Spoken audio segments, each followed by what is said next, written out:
Bakit sinasabing kulang ang numero sa buwan ng Pebrero? Noong sinaunang panahon sa Roma o Romulus Calendar, ang kalendaryo ay may 10 buwan lamang. Nagsisimula ito sa March at nagtatapos sa December. Ang taglamig o winter ay hindi binibilang. Para sa mga Romano, ito ay dead time o walang ani, walang gera, kaya hindi na kailangan ng petsa. Ang Pebrero ay parang isang void o bakanting espasyo sa panahon. Nang magpasya si Haring Numa Pompilius na dagdagan ang kalendaryo ng January at February para mabuo ang 355 days, naging problema ang pamahiin. Ang mga Romano ay naniniwala na ang even numbers, 2, 4, 6, ay malas, at ang odd numbers, 1, 3, 5, ay swerte. Dahil kailangang maging 355 days ang kabuuan, kailangang may isang buwan na magsakripisyo. Pinili nila ang February na gawing 28 days dahil ito ang buwan para sa paglilinis ng mga kasalanan at pag-alala sa mga patay. At ito ang naging sacrificial month ng kalendaryo. May mga urban legend din na nagsasabing ninakawan ng February ng mga araw. Sinasabing noong panahon ni Julius Caesar, ang February ay may 30 days. Nang sumunod si Augustus Caesar, gusto niyang ang buwan na ipinangalan sa kanya na August ay magkaroon din ng 31 days gaya ng July o kay Julius.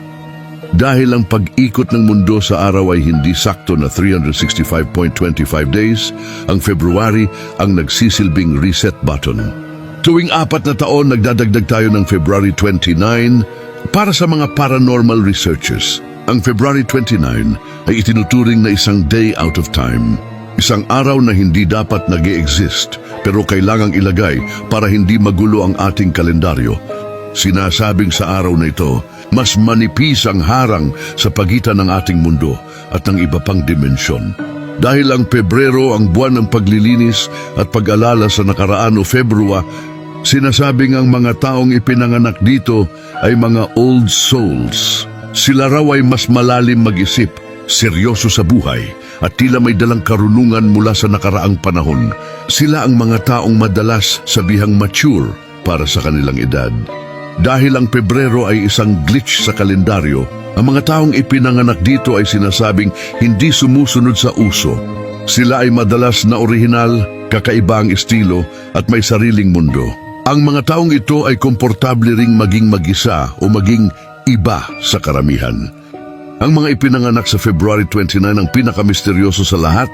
Sinasabing sila ay may eternal youth dahil tuwing 4 na taon lang ang kanilang tunay na kaarawan.